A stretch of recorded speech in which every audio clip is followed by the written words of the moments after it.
Hello friends, welcome to my channel best knowledge. Today's my topic ये है fatty acid synthesis के ऊपर आज हम डिस्कस करने वाले हैं। आगे बढ़ने से पहले अगर आप मेरे चैनल पर न्यू हैं तो प्लीज़ इस चैनल को लाइक शेयर एंड सब्सक्राइब जरूर कर लीजिएगा।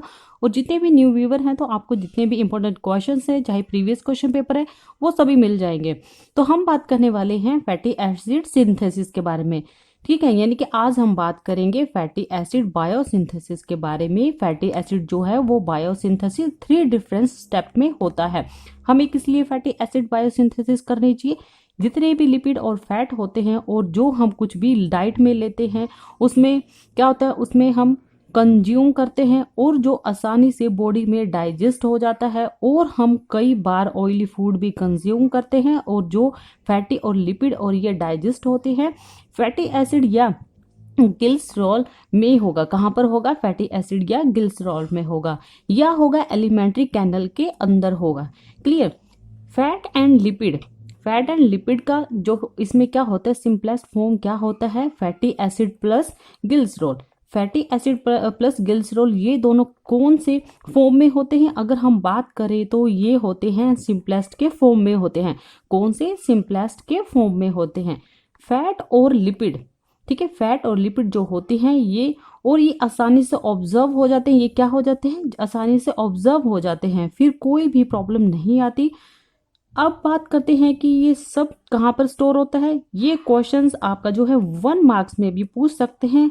अब हम बात करते हैं कि ये कहाँ पर स्टोर होता है। मोस्ट इंपॉर्टेंट क्वेश्चंस, ये जो स्टोर होता है एडिपोस टिश्यू में। कहाँ पर? एडिपोस टिश्यू में। ओके, कहाँ पर? एडिपोस टिश्यू में। और ट्राइग्लिसराइड कहाँ पर स्टोर होता है? एडिपोस टिश्यू में। ठीक है, ये जो है ये कहाँ पर होता है?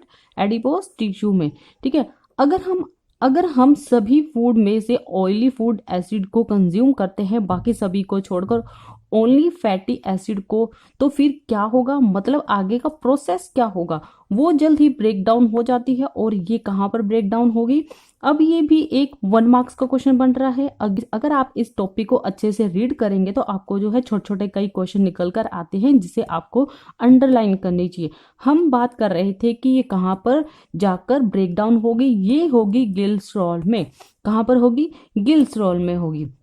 ठीक है, किसमें? In the glycerol. हमें फैटी एसिड लगातार मिलता जा रहा है, और ये फैटी एसिड किसके थ्रू मिलता जा रहा है? ये भी एक 1 मार्क्स का क्वेश्चन हुआ। ओके, ये मिलेगा हमें जो हम डाइट लेंगे, यानी डाइट के द्वारा, या फिर मिलेगा जो हम फूड खाएंगे फूड के द्वारा।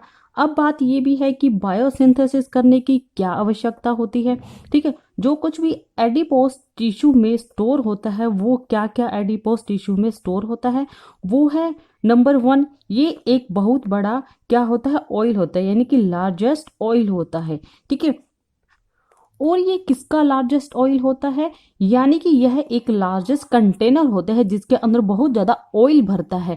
और कंटेनर का क्या काम है? उसका नाम है बॉडी एंड कार्बोहाइड्रेट। ठीक है, क्या होता है इसमें? बॉडी एंड कार्बोहाइड्रेट स्टोर होता है। और किसके अंदर? ग्लाइकोजन में। कहाँ पर? ग्लाइकोजन के अंदर होता है। ठीक है, ये तो आपको बात समझ आई कि ये किस में होता है? ग्लाइकोजन। इसमें क्या होता है? ये जो ग्लाइकोजन है ये कितना स्टोर हो सकता है, और ग्लाइकोजन कहाँ पर स्टोर होता है? ग्लाइकोजन की भी एक लिमिट होती है कि कितना ग्लाइकोजन इकट्ठा होगा। ग्लाइकोजन एक एक्सटेंट तक ही स्टोर हो जाता है, यानी इसकी एक लिमिट होती है।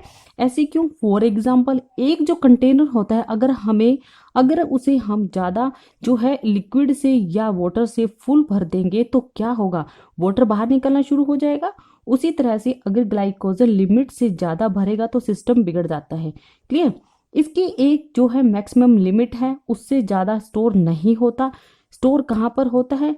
ये होता है ग्लाइकोजन या तो लीवर में स्टोर होगा या फिर मसल्स में स्टोर होगा, और ये लिपिड होता है। और फिर ये लिमिट क्वांटिटी में होता है। इसमें एक एक्सेस कार्बोहाइड्रेट्स क्या होता है? उस इसमें क्या होता है? एक एक्सेस कार्बोहाइड्रेट होता है, उसे भी कन्वर्ट कर दिया जाता है। क्लियर? कहाँ पर? फैटी एसिड में। ठीक है, अब हम डिस्कस करते हैं कि जो फैटी एसिड एंड ग्लिसरॉल है, ठीक है, ये क्या बनाते हैं? ये दोनों मिलकर ट्राइग्लिसरॉल को मेड करते हैं। ठीक है, अब बात आती है कि ट्राइग्लिसरॉल कहाँ पर स्टोर होता है, यानी कि कहाँ पर इकट्ठा होता है? ये स्टोर होता है एक एडिपोस टिश्यू में। ये हमारी बॉडी का सबसे बड़ा फ्यूल रिजर्व है। यहाँ पर क्या होता है, यहाँ पर हमारी बॉडी के लिए प्रीफर्ड एनर्जी एक स्टोर होती है, ठीक है। और वो क्या है, ग्लाइकोजन है। और अब बात ये है कि ग्लाइकोजन क्या कन्वर्ट करता है, ये ग्लाइकोजन डिग्रेड होकर कन्वर्ट होता है। फिर ये क्या जनरेट करता है, छोटे छोटे टॉपिक आपको याद करने पर ही समझ आएगा। तो पहले तो इनसे ग्लाइकोजन डिग्रेड होकर कन्वर्ट किया गया, फिर उसके बाद आगे का प्रोसेस क्या हुआ, सेकंड, फिर इसने ग्लाइकोजन ग्लाइसोसिस में सेकंड एटीपी, ठीक है, क्या इसने क्या एटीपी जो है उसमें जनरेट होते हैं। जब जैसे ही ग्लाइकोजन स्टोर थे वो खत्म होने लगते हैं, ग्लाइकोजन डीपली लाइट होना शुरू हो जाते हैं, ये प्रोसेस चलता है। फिर क्या हुआ, इसके बाद बॉडी से शिफ्ट कर जाती है फैटी एसिड के ऑक्सीडेशन पर। फिर कहाँ पर होगी, ट्राइग्लिसराइड का लिपोलाइसिस का फैटी एसिड का ग्लिसरॉल में कन्वर्ट होता है, ठीक है। एंड फैटी एसिड का ऑक्सीडेशन होकर बनाते हैं कोएंजाइम ए।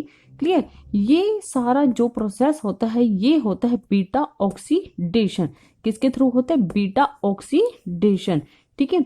अब इस प्रोसेस के बाद आगे क्या होता है, इससे जानना आपके लिए बहुत ही जरूरी होता है। जो एसिटाइल कोएंजाइम था वो कहाँ पर एंटर कर सकते थे, वो कहाँ पर एंटर कर सकते थे, क्रेब्स स्टाइल में।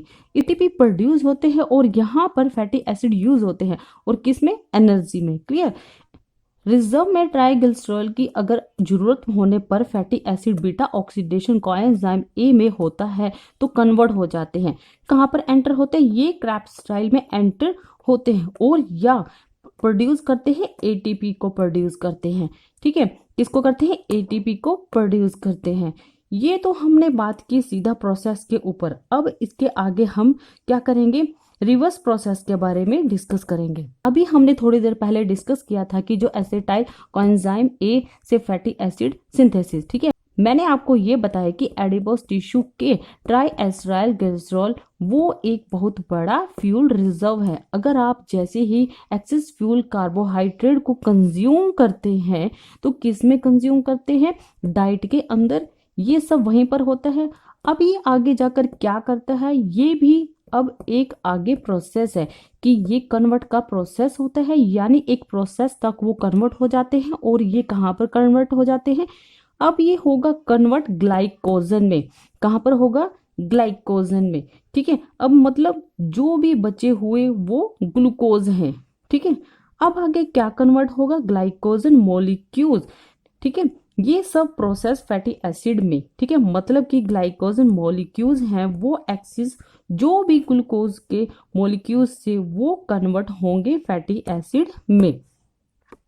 अब आगे के प्रोसेस के बारे में डिस्कस करते हैं कि एक्सिस कार्बोहाइड्रेट के बाद क्या बनता है। इस पर हम बात करते हैं कि जब एक्सिस कार्बोहाइड्रेट के बाद फैटी एसिड, ठीक है, बना, फिर क्या किया, फिर अमीनो एसिड और कुछ अगर हम एक्सिस प्रोटीन को कंज्यूम करते हैं, अब ये किससे बने हुए होते हैं, अमीनो एसिड से बना हुआ होता है। और जो अमीनो एसिड से बनी फैटी एसिड सिंथेसिस हो सकता है, ठीक है। इसके बाद क्या हुआ, अगला पॉइंट आएगा अमीनो एसिड केटोन बॉडीज, ठीक है। केटोन बॉडीज जब भी यूटिलाइज होती है तो किससे बनता है, एसिटाइल कोएंजाइम ए में बनता है। आगे क्या प्रोसेस होगा, एंड जब भी इसमें नीड हो fatty acid synthesis, ketone body में से फैटी एसिड बन जाता है या बन सकता है। आगे कन्वर्ट होगी, कीटोन बॉडी कन्वर्ट होती है, और कहाँ पर कन्वर्ट होगा, ये कन्वर्ट होगा आगे अब दो प्रोसेस में होगा। फर्स्ट कन्वर्ट होगा एसिटाइल कोएंजाइम, ठीक है, इसमें होगा कन्वर्ट, एंड सेकंड होगा अमीनो एसिड कन्वर्ट हो जाता है, ठीक है। क्या हो जाता है, अमीनो एसिड में कन्वर्ट हो जाता है। अब जो कुछ भी हुआ और वो एसिटाइल कोएंजाइम में, ठीक है, एक्सिस जो भी था कार्बोहाइड्रेट वो भी क्या होता है, वो भी कन्वर्ट होते हैं कहाँ पर, एसिटाइल कोएंजाइम के अंदर। जब ये कन्वर्ट हो तो आगे जाकर क्या प्रोसेस हुआ, इसके बाद जो बायोसिंथेसिस, ठीक है, जो बायोसिंथेसिस ऑफ फैटी एसिड, इस प्रोसेस के थ्रू वो बनते हैं फैटी एसिड। आई बात समझ में, जो एसिटाइल कोएंजाइम है, ठीक है, अगर उसमें जो भी कंपाउंड होते हैं और मॉलिक्यूल्स हैं, अगर वो भी कन्वर्ट हो सकते हैं एसिटाइल कोएंजाइम में, वो भी मॉलिक्यूल्स हो सकते हैं। क्या हो सकते हैं? फैटी एसिड के सिंथेसिस में कार्बोहाइड्रेट, ठीक है, और अमीनो एसिड और कीटोन बॉडीज में, ये सभी कहाँ पर कन्वर्ट होते हैं? इनके नाम है, मतलब जो भी कंपाउंड कन्वर्ट हो जाता है तो वो क्या होते हैं? एसिटाइल कोएंजाइम में हो जाता है, फैटी एसिड के सिंथेसिस में।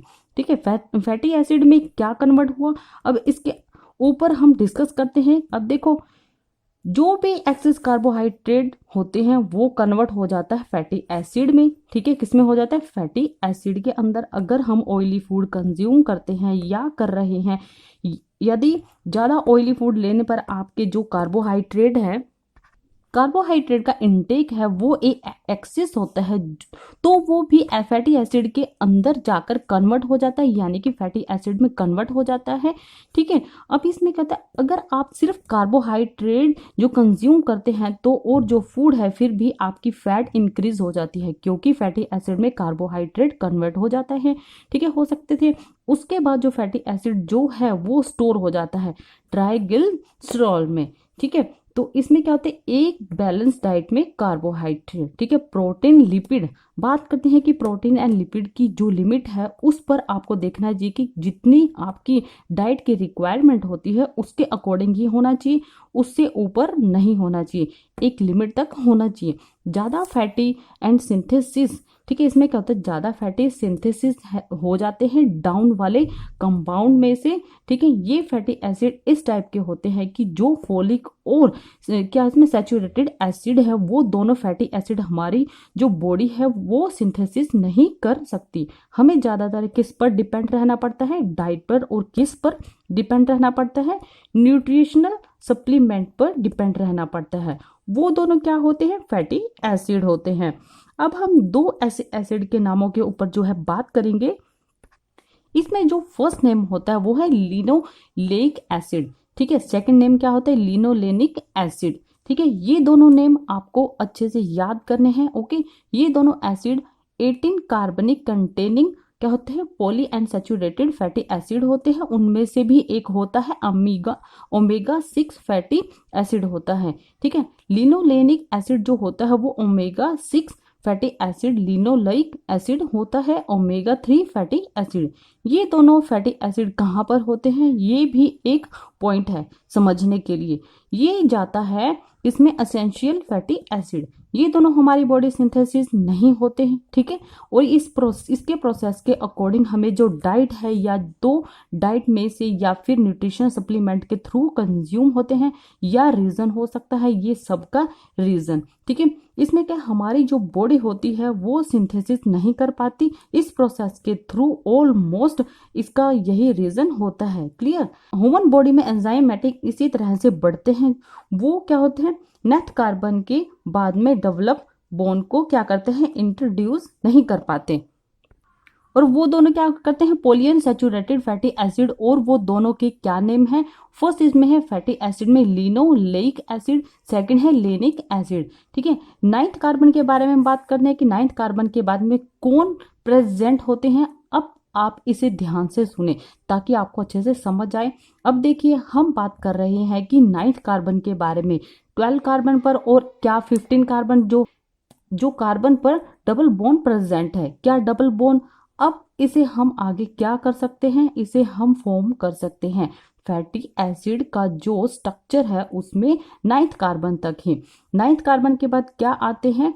डबल बॉन्ड होते हैं। कि इसमें क्या होता है? इस मैग्नीशियस के प्रोसेस और भी फॉर्म नहीं होती है, इसी वजह से दोनों फैटी एसिड सिंथेसिस नहीं कर पाती। ठीक है, इसे इसलिए एसेंशियल फैटी एसिड कहा जाता है। क्लियर? आई होप कि आपको ये अच्छे से समझ आया हो। आप इसे अच्छे से लर्न करें ताकि आपको कोई प्रॉब्लम भी ना आए, क्योंकि ये मोस्ट इम्पोर्टेंट टॉपिक है। जितने भी मैंने आपको बताया, पहले तो ये सीधे में चलेगा, उसके बाद में ये रिवर्स में चलेगा। इस चीज़ का आपको ध्यान रखना है। मोस्ट इम्पोर्टेंट टॉपिक है, अच्छे से इसे लर्न करें। और यही थी मेरी आज की वीडियो। अगर आपको मेरी ये वीडियो अच्छी लगे तो please like, share and subscribe जरूर कर लीजिएगा। And thank you so much.